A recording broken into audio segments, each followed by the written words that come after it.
Your tour leader today is Kirk Astroth, a registered professional archaeologist who graduated from the University of Arizona in 2020. He's an active member of the American Rock Art Research Association, as well as the Utah and San Diego Rock Art Associations. He's also volunteered on a number of rock art recording projects, including Painted Rocks, Petroglyph Project, 9 Mile Canyon in Utah, and the Middle Fork of the Powder River in Wyoming. In addition, you'll see in this tour that Kirk really enjoys many rugged outdoor activities. So I'm going to turn this over to Kirk now. And welcome, everybody. I'm glad you could make it on a Saturday to participate in this virtual field trip. So last March, I had the opportunity to do an 8-day trip into Baja to a set of canyons that's been on my list for a long time. I know not a lot of people have heard about these murals and these canyons in Baja, but I've been familiar with them for some time and was really thrilled that I had the opportunity to go with a small group of people into these canyons to see this amazing rock art. And I thought it would be a great virtual field trip to share that experience with you. Here's a little bit of background about this area. The murals have been known to the Spanish since about 1785, and we'll see some examples of some Spanish graffiti that's in the canyons. And there's a total of about 80 caves that are spread out in the mountains of Baja, and they can even be divided up into about 6 distinct regions where the rock art and imagery is all a little bit different from some of the others. We don't know who really made these figures. They're often just called the painters, and the local Indian tribes denied that any of these artists or creators were any of their ancestors. And they're not just random paintings. You'll see that many of these follow some distinct structures and patterns as we go through it. And I mentioned this, I say C. Crosby at the bottom of this screen. You'll see in my reference section, there's an excellent book about this whole area by Harry Crosby that I'll share with you at the end. And also, before we start, there's some very common elements that I think need to be described. It's interesting here. You can see a few of these figures here on the right. Eyes are never depicted, even in animals. And the human figures are called monos. Basically, it means a caricature. They never have mouths, ears, or eyes, and their arms are usually raised like the ones that you see here. And some of them have hats. Women are distinguished from men only by the addition of rather long pointed breasts, which come out of the armpits. And you can see, if you can see my arrow, this figure right here that head has faded, have these breasts coming out of the side. And we'll see many more of those here in a few slides. I'm going to change my pointer there. Four-legged animals are shown to be like in running or leaping, and their heads are turned so you'll see both the horns and the ears. Turtles and manta rays seem to be depicted in dorsal view. Whales are shown from the side, and birds are always shown as if you're seeing them from below while they're in flight. And you'll see that we can see their heads as well as their beaks. What are the things that are missing about some of this? And I visited long and hard with the local Mexican archaeologist who was on our trip. They've never found any permanent buildings or other structures, even in the caves. As far as they know, they practice no form of agriculture. They made no pottery. I found no pottery sherds anywhere in any of the caves or outside the caves that we visited. And apparently they didn't even have domesticated dogs. Any of the vessels that they had to carry, like the sea shells and other things up to the caves, were woven out of baskets from this native fig tree. And the picture in my hand in the middle to the right is an example of one of the branches from that local fig tree. It's extremely light, but it's also very durable. And so they wove baskets out of that, apparently. So understandably, the belief is that these people were probably nomadic, and hasn't been, definitely determined how old these are. There's a lot of superimposition, as you'll see in these caves, one figure on top of another into 3, 4, and 5 layers. The Mexican government has a sign in the beginning of the canyon that says they're 10,000 years old, but I think that that's still open to some debate. But in any event, you should know that they're very ancient. So let's begin our virtual field trip with that. The great thing is that if you live in Arizona, there's a nonstop flight from Phoenix to Loreto, Baja California. You can get there in an hour and 15 minutes. And Loreto was our jumping off point for this trip. Here's a view of Loreto from the air as you come in over the Sea of Cortez. And it's really a beautiful town right on the beach, with all kinds of things to see and do in the town, besides going to visit these amazing canyons. We stayed at the Oasis Hotel. It's right on the beach. That's the view from the room we were in. So as you can tell, just a great spot.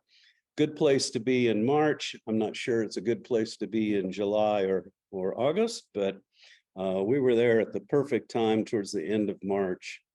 You can ride horses on the beach, just like in many places in Mexico, and out on that island, there's a lot of snorkeling that you can do while you're waiting there. And as I said, beautiful town with a nice harbor front with lots of statues, lighthouses, and all kinds of great things to see. And like the murals in the canyon, Loreto is full of murals. This particular Spanish church was built in 1725. It's very old, still in use, beautiful church. And nearby are some of these murals that I've sampled that are spread throughout the town that really make Loreto a great place. And it's got a nice little central walking street. Because the canyons are 6 hours north of Loreto by car, it takes a long time to drive up the Baja Highway. So we drove to the little town of San Ignacio as our get ready point. That's where we spent the night before we were going to go into the canyons to get our stuff repacked and organized. San Ignacio is a beautiful place that's on a spring. You can see the river here next to the place that we stayed. It's a B&B or B&B run by some Canadians that have all of these yurts, as you can see. And we were privileged to be able to stay in the Harrison Ford yurt, which is the one you see on the lower right. When he bicycled down the whole length of the Baja Highway, he stayed here. It was a great place to, like I said, get prepared, repack, and get ready, because the canyons are still 2 hours north of San Ignacio. San Ignacio is, again, a very beautiful town with some old Spanish churches and buildings. And I thought I'd just show a few pictures of what that looks like in the town of San Ignacio. As we drove north and to get to the park headquarters, I saw a lot of great scenery. You have these great bays you see along the Sea of Cortez. On the left are some very interesting, like Dr. Seuss sort of vegetation. They're called Sirio trees. We'll see some more of those. They're kind of related to the boojums. For those of you who are from Tucson and the Sonoran Desert and know what a boojum tree is, that's what these are like. They get very tall and very thin, and at one point they actually bend over and turn into like an upside down or a question mark. And of course, they have a lot of organ pipe cactus there as well. Great scenery on the drive up. So the place where you put in is called the Pueblo of San Francisco. We're going into the San Francisco mountain range, Sierra de San Francisco. This is a very small town, only a couple of hundred people. And this is the park headquarters that you can see on the upper left. That's where we had to check in. Our tour leader, Deborah Stevens, had arranged for the permits. They control the number of people that go in at any one time. You can't just show up and go in. And the day that we were heading in, you can see was kind of cold and cloudy. We thought it was going to rain, but we ended up having beautiful weather during the entire trip. At the village of San Francisco, this is where we met our burros and our guides. It's also a very beautiful town. You can see they have a nice old church in the town there on the upper right. And one of our guides, Oscar, is at the upper left. He's sharpening his machete for use on this trip. And they have murals there as well, as you can see, where they have some of these monos on the far left. Our trip entailed, there were 6 of us on the trip, plus our guides. And we all rode mules, and we had 12 burros that carried all of our equipment. So here are some of the mules and burros as we were getting ready in this little village. They packed, the burros packed all of our food. And the way that this ran is that a wrangler by the name of Jose, who you'll meet in subsequent slides, led off with the burros and drove them up the trail first. And then we followed with the mules. You can see in the upper right, the photo of what the trail looks like in that particular area, extremely rocky. And I mentioned to Fran that this was one of the most strenuous and rigorous trips I've ever taken. The first day we were 8 hours on the mules to ride into the first spot where we were going to camp. And the burros were funny because they often didn't stay on the trail and crashed through the brush. Their packs were coming off on occasion, so it provided some entertainment along the way. Here again, you can see the stereo trees that we're riding through across the top of this plateau before we descend into the canyons. And we stopped after 4 hours at a Rancho Santa Teresa, for lunch, and we're able to meet the people who live there.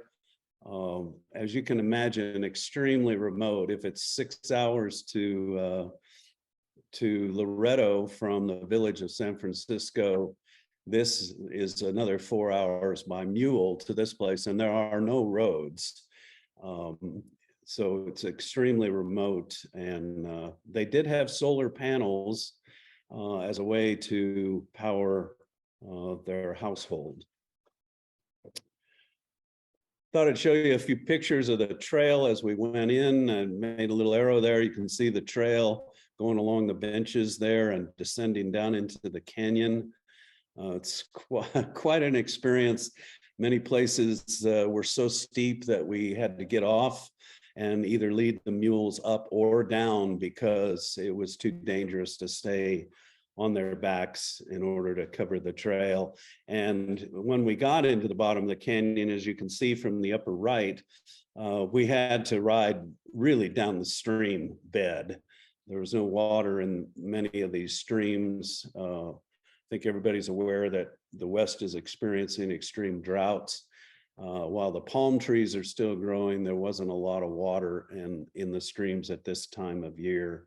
And you can see in the lower left, that was our camp the first night down in the bottom of the canyon.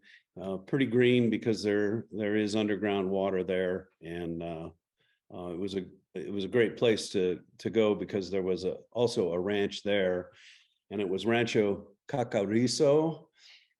It has been there a very long time and is well visited by tourists because it's from here that some of the most important caves are nearby that you can visit. But you can tell it's just a beautiful spot.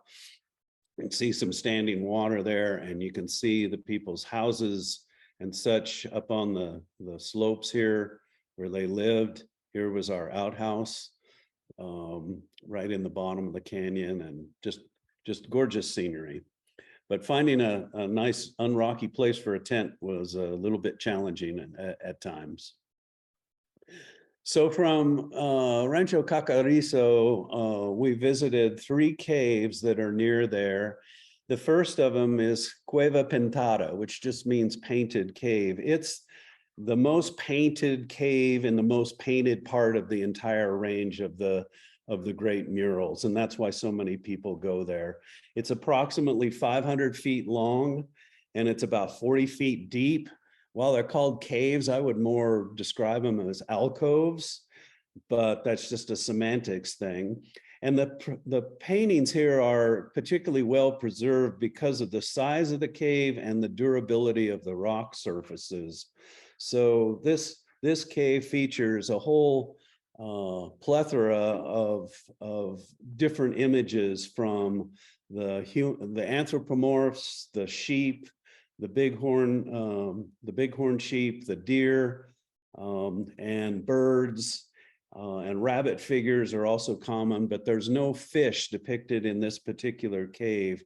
And Cueva Pintada exhibits 3 times as many clear, well-preserved figures as any other location. And you can see here 3 of our cowboys and one of the members of our group here on this little walkway. The cave is so popular that the Mexican government has built this kind of structure to keep people away from the images and to handle all of the traffic that comes through here. And you'll see in some cases, the figures are so close, it's really hard to get a good picture, even with a wide angle lens. And so here you can see how big some of these are and how much superimposition there is on the ceiling of this cave. It's just staggering. I mean, you walk in there and you just say, oh my gosh, I can't believe how much is painted in here and how long this must have taken all of these different people who put these images here, one on top of another. There was no seeming rhyme or reason to how they decided to overpaint pre-existing images, but they're just huge. And everywhere you look, there's things on the wall in front of you, and there's stuff on the ceiling. This is a good example of the kind of clarity that you find in Cueva Pintada. Here's a figure, these hats, I mentioned that in the beginning. Several of these figures end up wearing distinctive hats. Many of the figures, as you'll see, are half red and half black, but there's some that are all black and some that are all red. You can see animals up behind them in this small indentation in the cave. And while many people think these are deer, we were told by the vaqueros who took us in and the guides that they're really bighorn sheep, and they're probably fawns, because even though they have big ears, they're that little tail identifies them more as members of the deer family. So you can see that they're these great figures. They're 6 or 7 feet tall. They have their hands raised up like that. Many of their bodies are solid, but some have striping, and we'll see more of that here. And I use de-stretch, as many of you probably do if you're rock art aficionados. I use de-stretch as a special filter that you can have on your phone or your laptop. Without getting too scientific, it's basically a sophisticated filter that allows you to bring out the colors in the paintings against the rock that you normally wouldn't be able to see as well with the naked eye. And this is a good example of that. Here down in the lower right, you can see this deer figure. That's what it looks like on the rock, but right above it is what the de-stretch will do. And you can apply various filters. I just happen to include this particular one because the red stands out so much against the the rock. And you can see that, again, we have a lot of superimposition here, two animals on top of each other going different ways. And you'll notice that in almost all cases, these animals have their mouths open. We were told that that was signifying that they were dead.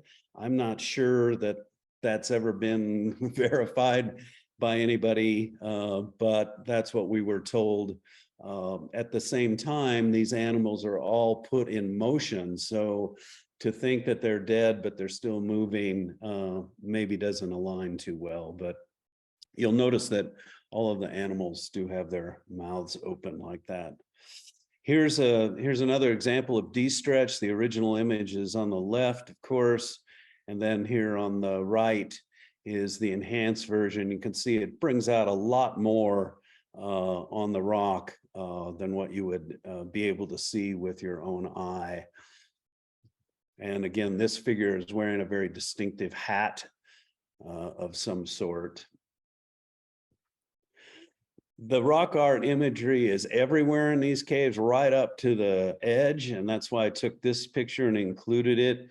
Again, you can see these mule deer that are running across the surface here. There's another one that's black underneath, red on top, and then some other patterning up above.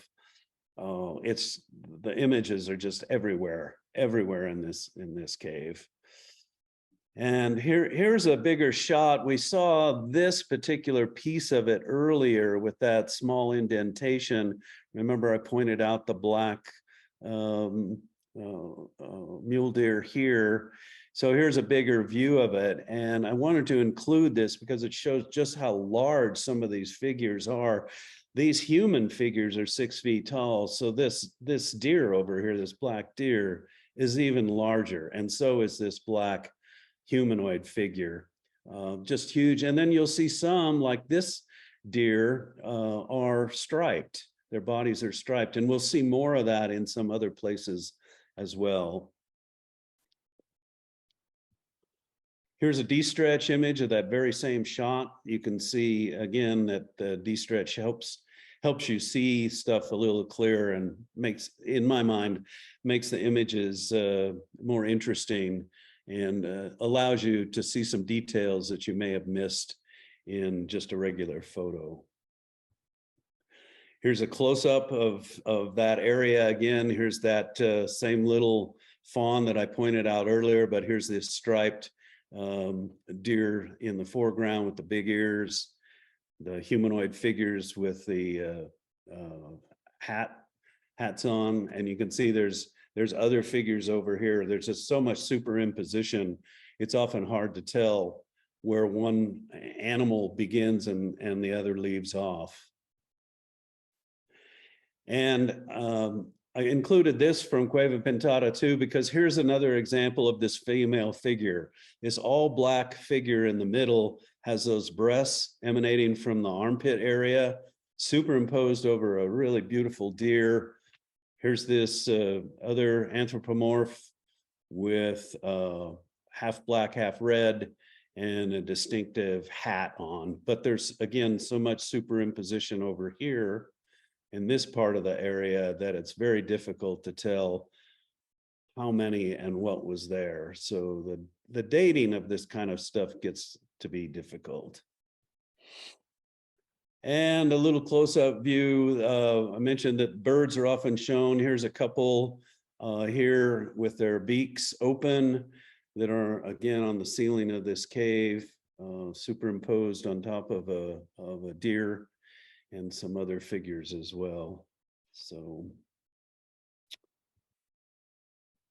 and there's a little bit better, clearer image of it using de-stretch, but toning the filters down a little bit. And you can see there's another animal over here, and just a lot going on down in this lower right-hand corner. But right here is another anthropomorph with his arms up below those two birds. Right down the canyon and across the way is another cave that we hiked to called Cueva de Flechas, which is the cave of the arrows. Here's a view from Cueva de Flechas. There's where Cueva Pintada was, where we just were. It's up in that little area. And then we hiked down to the bottom of the canyon, back up the other side to get to Cueva de las Flechas. And this cave is really interesting because it's not very big. It's only about 50 feet wide and 30 feet deep, and only 3 to 4 feet tall in the back. But it's a superb gallery, and it's interesting because images with figures of arrows are common in the mountains south and north of where we were, but there's only 3 sites in the whole San Francisco range that include figures that are pierced by arrows. And again, we really don't know what to make of that or how to interpret that. But this cave is called the Cave of the Arrows, and you can see this central figure is pierced by about a half dozen arrows. What's interesting too about this particular panel is he's superimposed over what they think is a bobcat, gatos montes. And he or she, it's a he, I suppose because of the lack of the breasts, has a black cap, which is also very unique. All 3 of these anthropomorphs have hats of one style or another, but this one is the only one that has a black hat. And you can see there's even another figure down here with his arms raised. They're superimposed over this beautiful deer, again with its mouth open. And then there's another figure down here, could be a rabbit, maybe it's another deer, it's very hard to say. And then lots of stuff below.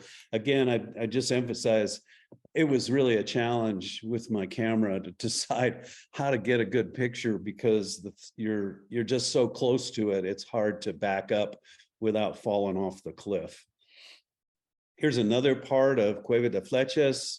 It has some more of these deer figures, all superimposed, some black, as you see with this one, and red that you can see up here in the upper left. Here's a close-up of that deer, just beautifully painted with some stripes, black stripes and stuff in the central part of the body. And in this particular cave too is this image. It's thought to be a sea lion. You can see it over here without the de-stretch. And then the image to the right where the image has been de-stretched, so you can see some of the contrast with the rock. So we had sea lions, we had manta rays.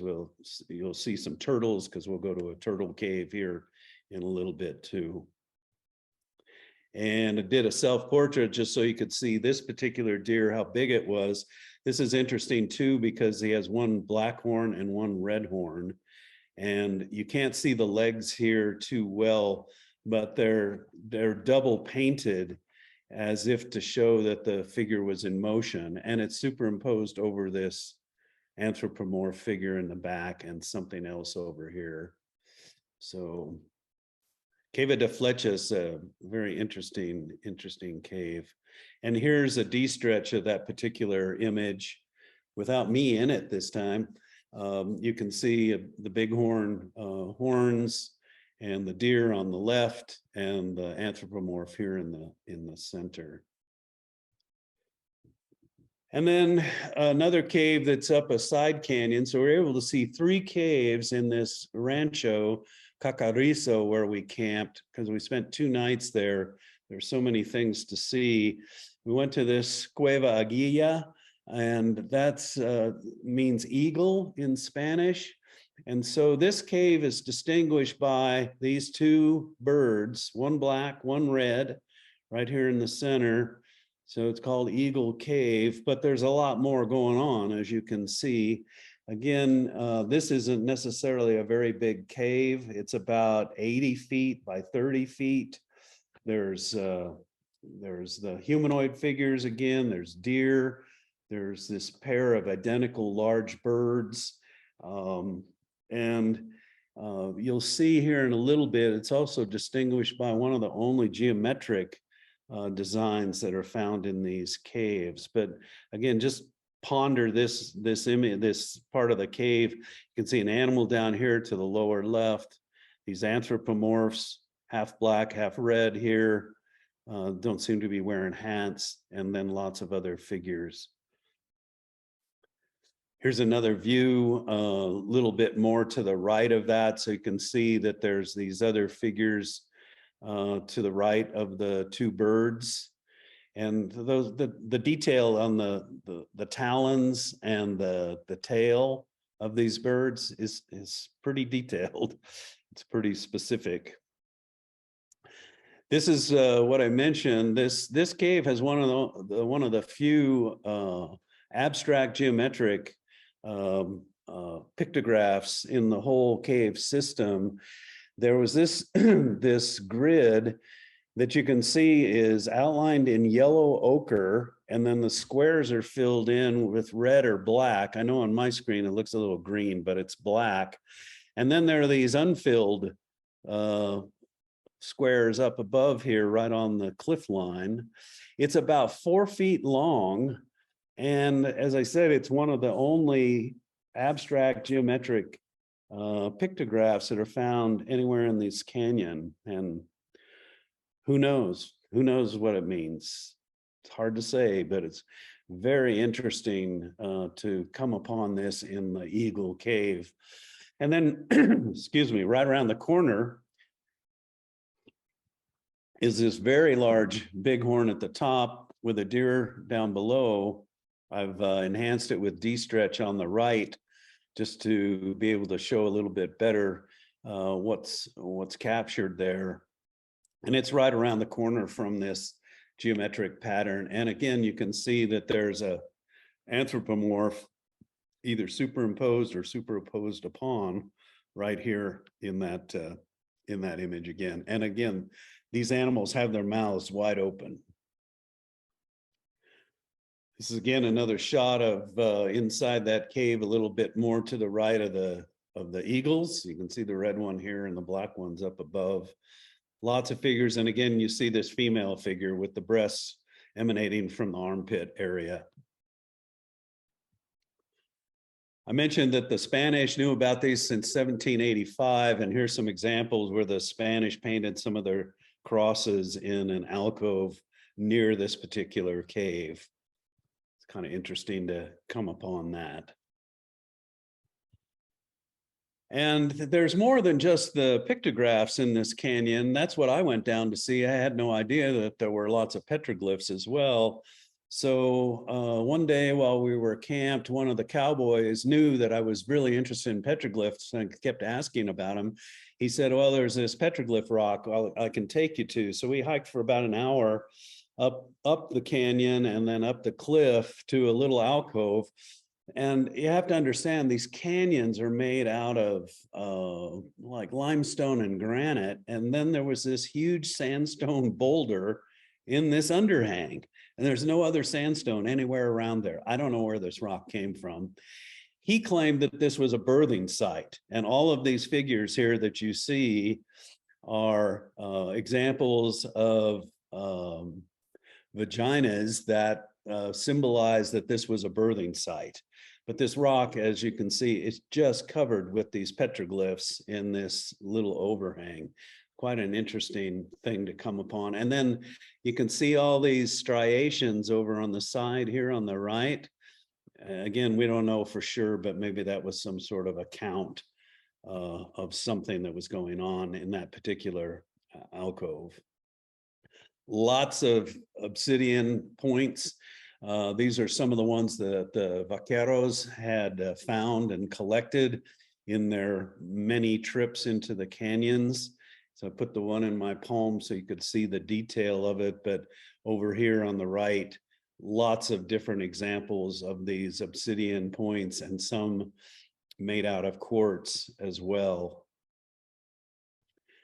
I found a metate in one of the caves, so we know that there was grinding going on because you'll see a grinding stone here in a bit. And on the ride into the canyons, we often passed rocks like this one with petroglyphs on them. But again, what they signify, why they were put there is a mystery.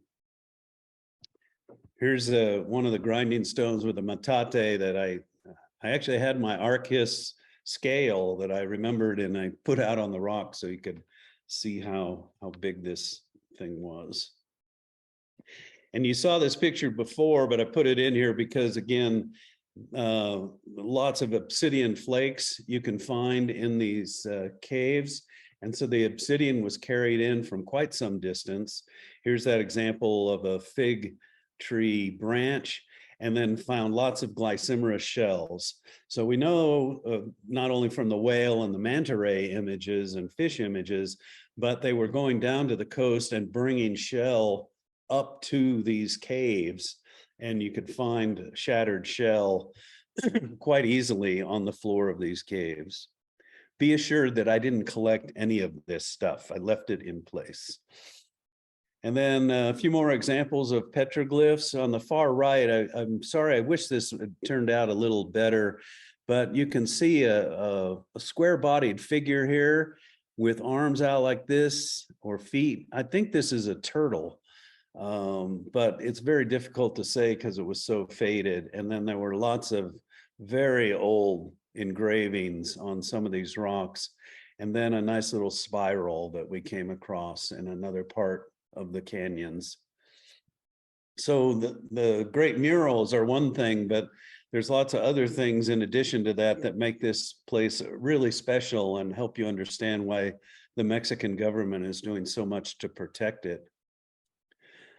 We rode into another area the next day to two other caves, one called La Palma, which is basically the palm, and La Familia.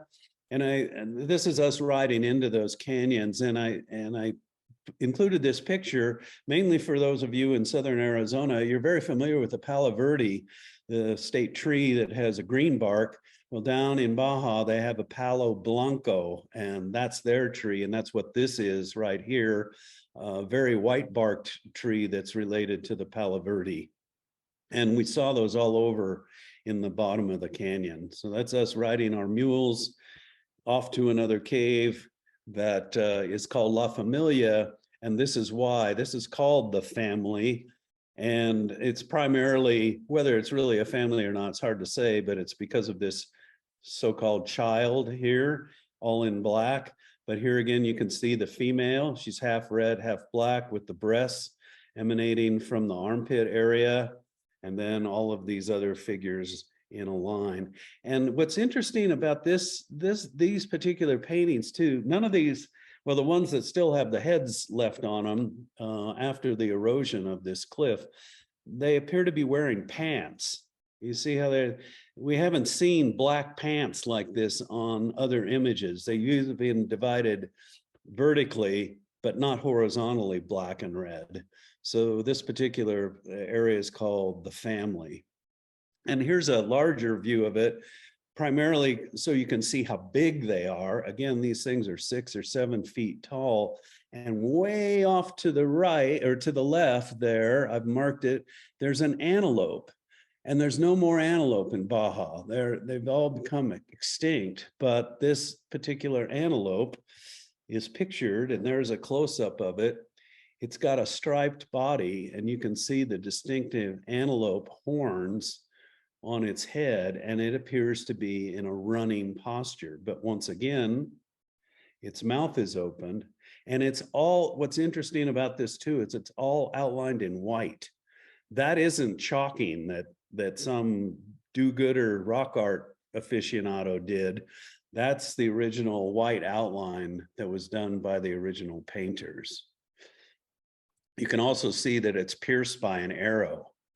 Here's this arrow, and it might even be an atlatl dart because of this particular piece up there. It's hard to say, but it's being pierced first by an arrow here, and then this one going into its chest. Here's some more art from that particular cave, and I included it more just to show the incredible amount of superimposition, where you get there and you're like, where do I aim my camera? This particular deer is also outlined in white. It's all black this time, and the head is obscured because it's painted over by so many other figures. And here's some more from that particular cave. I included the D-stretch example.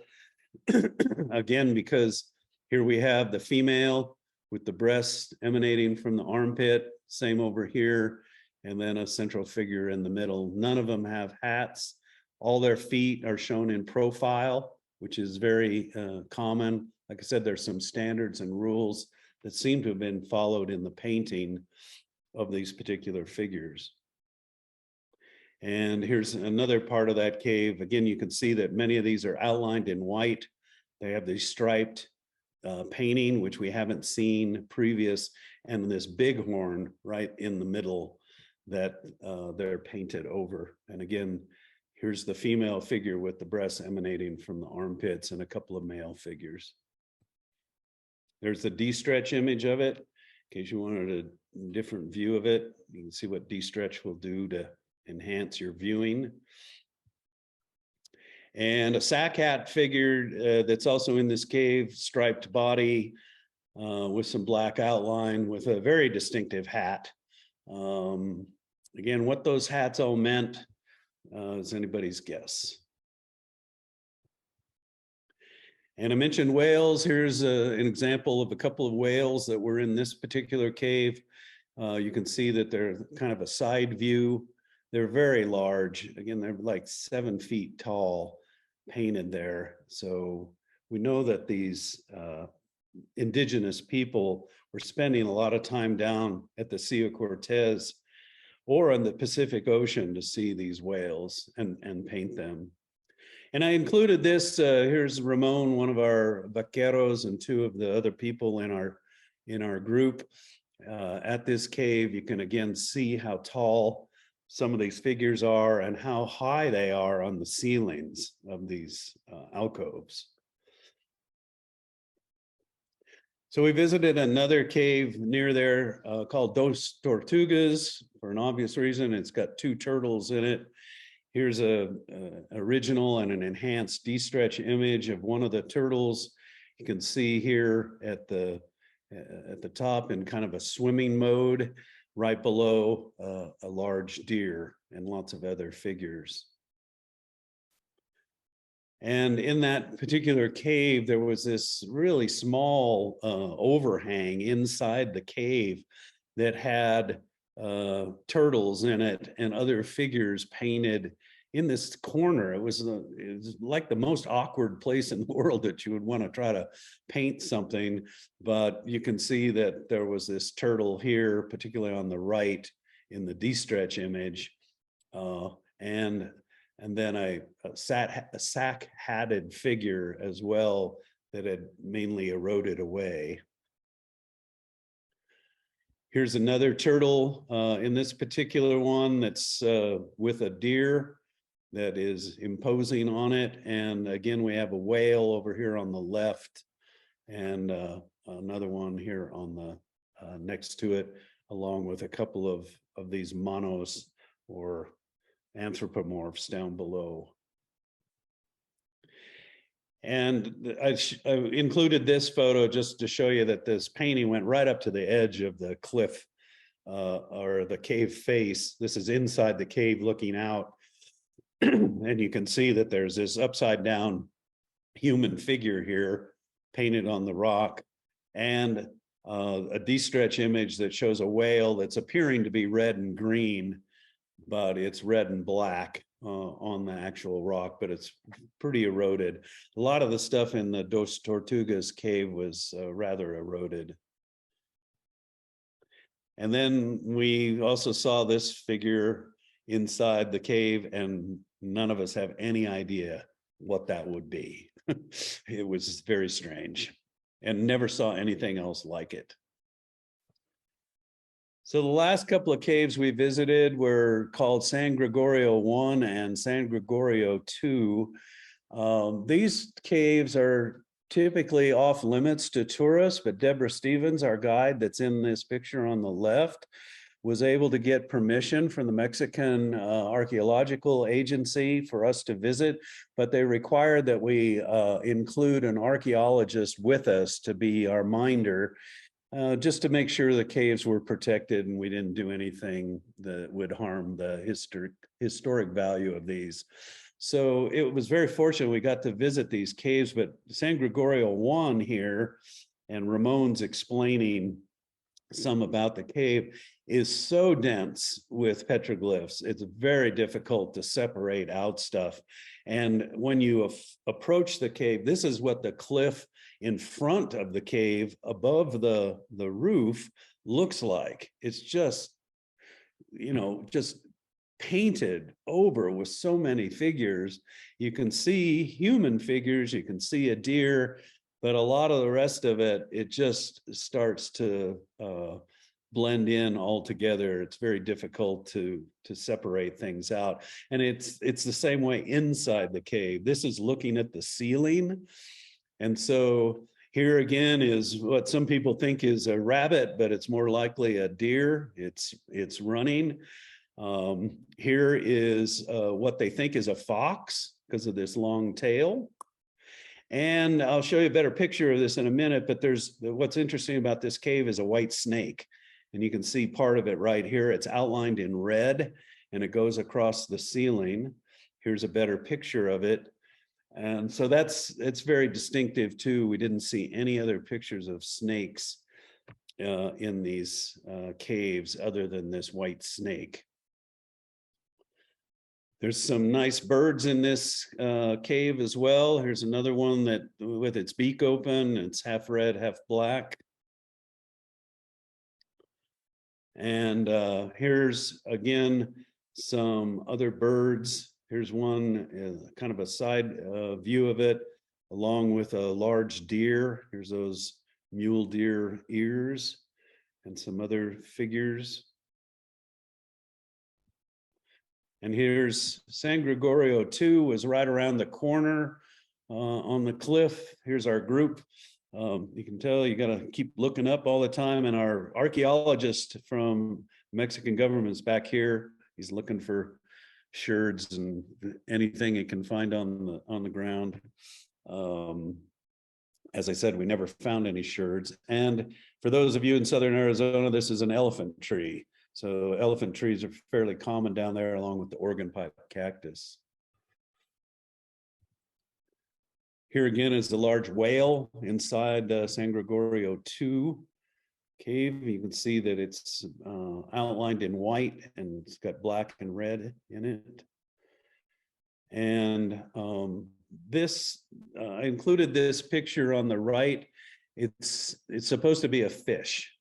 That's what we were told is a fish. So it's one of the few pictographs of a fish, but you again can see various birds, other animals that are inside this cave. And lots of this stuff is really eroded so that even with de-stretch, it's difficult to bring out much of what was originally there.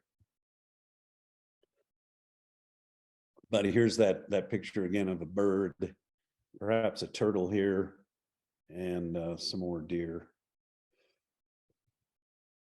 So who were the people that we spent time with? These, I wanted to introduce our guides, our vaqueros, as well as the families, because it was not just a pictograph tour or an archaeological tour, it was a cultural tour. We spent time interacting with people who live there in the canyons. Oscar here on the left was our main guide. Juve was our outfitter. He did all the cooking. He provided the tents, the sleeping bags, the sleeping pads, the plates, and all that stuff. He runs a guide business out of Loretto. So he was the chef extraordinaire. And Ramon, again, one of our vaqueros, I love this picture of him and left it in black and white because he was such a character. They were all great, all great, but Ramon was really a special talent. And this is Jose. We'll see some other pictures of him, perhaps. Jose was the burro wrangler. He rode this white horse there that was so skittish that he had to pull the blindfold down over its eyes every time he got on to ride, and then he would remove the blindfold. So most of the burros had blindfolds too. It was a way to keep them calm while they got their packs on.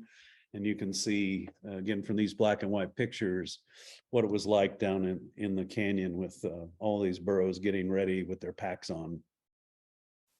We had a variety of camping spots, some very lush, like the one on the left, and then we camped inside an old rock corral on one of the last couple of days that you can see in the center there.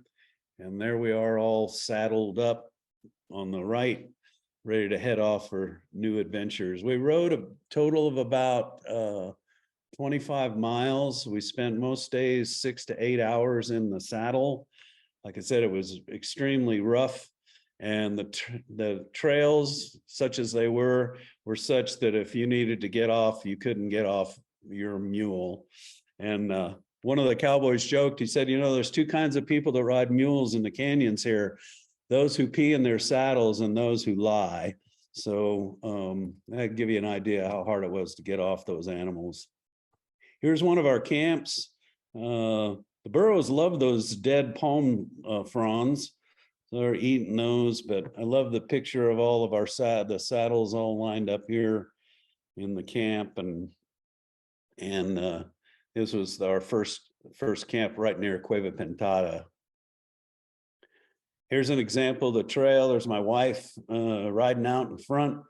You can see that it's not much of a trail.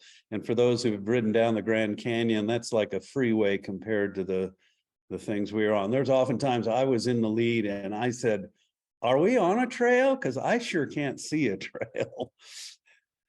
And we went up several thousand feet in elevation and then down several thousand feet in elevation. Here we just came out of that canyon down below.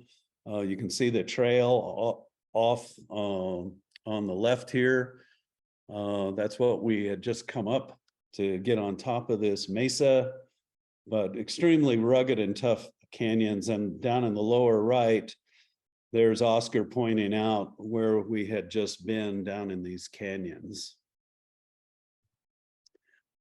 Oscar had some great gear, and I had to get a picture of his canteen that he hung in camp. And there they are preparing dinner for us one night under the solar lanterns. And some nights we were able to have a fire and sit around and tell stories and chat. It was great. It was a good cultural experience. And at the Rancho Cacarizo, this was the patriarch of the family. The name Arce is very well known down there, and many people share that last name. Here's Jose over here, and this is our archaeological agent who was with us. This was their homestead down at Cacarizo, and they made these particular shoes that the cowboys wore in order to get around on the rocks, and they had somebody there that made them. To order. If you wanted to buy a pair of shoes, they made them and had them ready the next day. So it's a pretty interesting place to think that people were living, because it was easily 12 hours by mule to the nearest town, and the nearest town was at Pueblo, San Francisco. We stayed also at Rancho Soledad. These people ran over 200 goats, and they invited us up to their house one morning to watch them milk the goats. And they had this cute 10-year-old boy there, had to take his picture. It was a day where the weather was very cold, so you can see the fog is rising up out of the valley to the mesa where we were camped. And we were invited into the kitchen with the mother, who was making us coffee. And then we went out to the corral, and they squirted fresh goat milk into our coffee. So we had real lattes.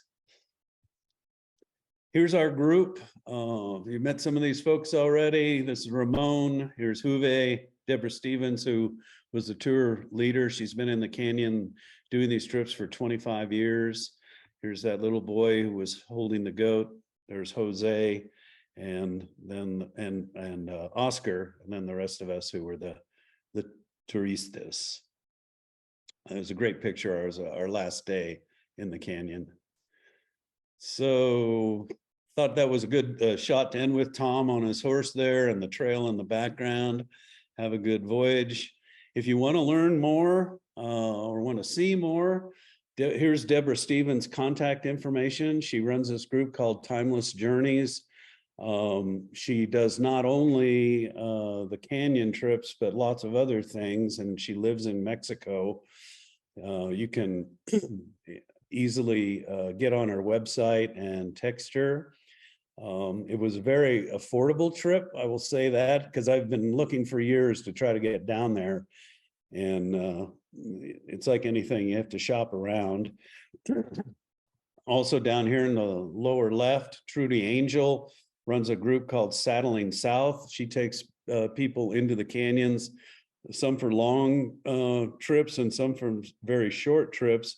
And she tends to do a lot with the California Rock Art Foundation. So when the California Rock Art Foundation announces a trip into the canyons, Trudy is usually the one leading it.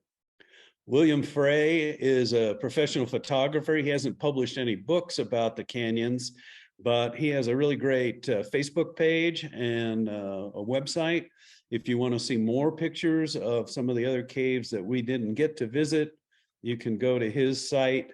Also check him out on Facebook. He posts lots of pictures of this incredible rock imagery from lots of different caves. And if you want to read a good story about this, Deborah Stevens wrote one for Southwest Stories magazine called Into the Heart of Baja. It's a really good story, and you can see that they've included one of the images for their cover. And I mentioned that I would share some references. So here are three that I can recommend. I read all of these. Earl Stanley Gardner has these two books. I don't know how many people will recognize his name, but he's the guy that created the Perry Mason series. And he's written many, many books, detective type books, but he got very interested in Baja, and he was wealthy enough that the first trip that he wrote about in 1962, he had some special motorcycles fashioned for them to be able to ride in the bottoms of these canyons and go look for these caves. That's all he was doing, was looking for these caves. And by 1967, he'd bought 2 helicopters and helicoptered all over Baja looking for caves and doing some documentation about it. And these books, they can be hard to find because they're so old, but if you look at rare and used bookstores, you can find them. I did get the Off the Beaten Track one, and it's really worth it, just not only for reading about their adventures, but the black and white pictures from the 60s when they were traveling down the road through Baja, which of course wasn't paved at that time. And it was pretty rugged, and it's great, interesting reading. The Cave Paintings of Baja California by Crosby, I mentioned in the beginning. It's an excellent book. It's not only got great text, but great photos from all of the caves in all 6 regions of Baja. And the book was out of print for a while, but it was reprinted in 2010. And Crosby spent his time just trying to locate all of these caves and document them too, because he was fascinated with it. So those are 3 books I could highly recommend. And if you want to see pictures and have a keepsake, Crosby's books is probably the best.